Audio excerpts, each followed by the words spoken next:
Assalamualaikum warahmatullahi wabarakatuh. Perkenalkan, nama saya Ruth Natalia Damayanti dengan NPM 21040111401 dari Prodi BGSD kelas F angkatan 2021.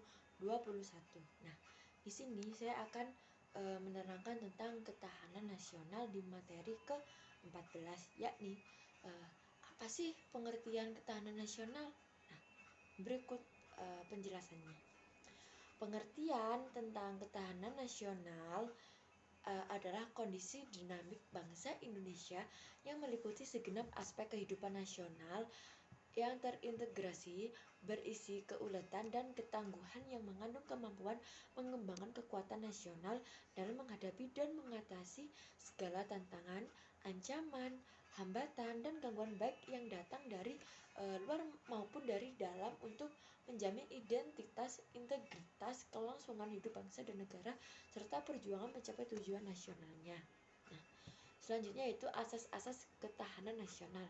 Yang pertama yaitu asas kesejahteraan dan keamanan. Nah, kesejahteraan dan keamanan merupakan asas dalam sistem kehidupan nasional dan merupakan nilai intrinsik yang ada padanya.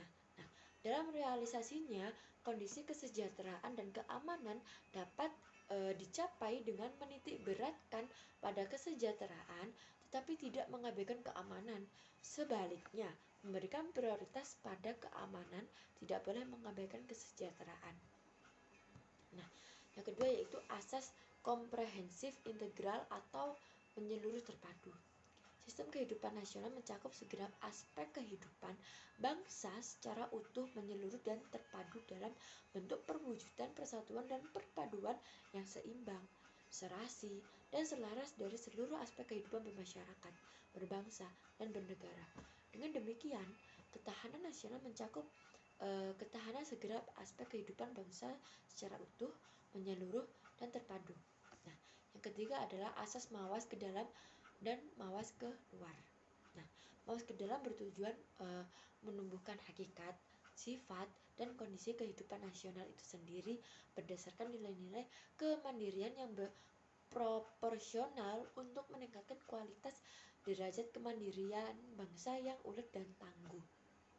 9 hal itu tidak berarti bahwa ketahanan nasional mengandung sikap isolasi atau nasionalisme sempit.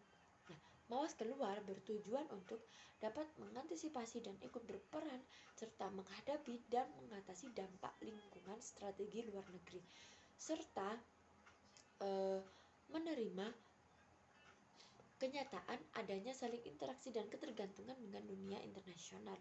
Namun demikian, interaksi dengan pihak lain diutamakan dalam bentuk kerjasama yang saling menguntungkan. Nah, yang keempat yaitu asas kekeluargaan. Asas kekeluargaan mengandung keadilan, kearifan, kebersamaan, kesamaan, gotong royong, tenggang rasa, dan tanggung jawab dalam kehidupan bermasyarakat, berbangsa, dan bernegara. Nah, dalam asas ini diakui adanya perbedaan yang harus dikembangkan secara serasi dalam hubungan kemitraan serta dijaga agar tidak berkembang secara serasi dalam hubungan kemitraan serta dijaga agar tidak berkembang menjadi konflik yang bersifat antagonistik yang saling menghancurkan. Selanjutnya yaitu sifat-sifat ketahanan nasional. Yang pertama, mandiri. Ketahanan nasional bersifat percaya pada kemampuan dan kekuatan sendiri dengan keuletan dan ketangguhan yang mengandung prinsip tidak mudah menyerah serta bertumpu pada identitas, integritas, dan kepribadian bangsa. Nah, kemandirian ini merupakan persyaratan untuk menjalin kerjasama yang 10 saling menguntungkan dalam perkembangan global. Nah, yang kedua yaitu dinamis. Ketahanan nasional tidaklah tetap, melainkan dapat meningkat atau menurun tergantung pada situasi dan kondisi bangsa dan negara serta kondisi lingkungan strategisnya. Oleh karena itu, upaya peningkatan ketahanan nasional harus selalu diorientasikan ke masa depan dan dinamikanya diarahkan untuk pencapaian kondisi kehidupan nasional yang baik. Nah, yang ketiga yaitu wibawa. Keberhasilan pembinaan ketahanan nasional Indonesia secara berlanjut dan berkesinambungan akan meningkatkan kemampuan dan kekuatan bangsa yang dapat menjadi faktor yang diperhatikan pihak lain. Makin tinggi tingkat ketahanan nasional Indonesia, makin tinggi pula nilai kewajiban nasional, yang berarti makin tinggi tingkat daya tangkal yang dimiliki bangsa dan negara Indonesia. Yang terakhir yaitu konsultasi dan kerjasama.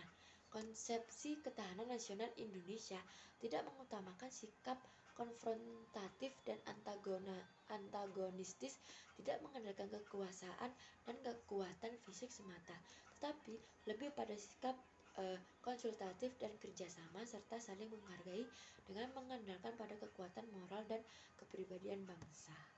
Nah, selanjutnya itu kedudukan dan fungsi ketahanan nasional. Yang pertama, kedudukan. Nah, ketahanan nasional merupakan suatu ajaran yang diyakini kebenarannya oleh seluruh bangsa Indonesia, serta merupakan cara terbaik yang perlu diimplementasikan secara berlanjut dalam rangka membina kondisi kehidupan nasional yang ingin diwujudkan. Wawasan Nusantara dan ketahanan nasional berkedudukan sebagai landasan konseptual yang didasari oleh Pancasila sebagai landasan ideal dan Undang-Undang Dasar sebagai landasan konstitusional dalam paradigma pembangunan nasional. Nah, yang terakhir yaitu fungsi ketahanan nasional. Dalam fungsi sebagai doktrin dasar nasional perlu dipahami untuk menjamin tetap terjadinya pola pikir, pola sikap, pola tindak, dan pola kerja dalam menyatukan langkah bangsa yang bersifat interregional, intersektoral maupun multidisiplin. Nah, konsep doktriner ini perlu supaya tidak ada cara berpikir yang terkotak-kotak atau sektoral. Ketahanan nasional juga berfungsi sebagai pola dasar pembangunan nasional. Nah, pada hakikatnya merupakan arah dan pedoman dalam pelaksanaan pembangunan nasional di segala bidang dan sektor pembangunan secara terpadu yang dilaksanakan sesuai dengan rancangan program. Nah, sekian penjelasan dari saya. Saya ucapkan terima kasih. Wassalamualaikum warahmatullahi wabarakatuh. Waalaikumsalam.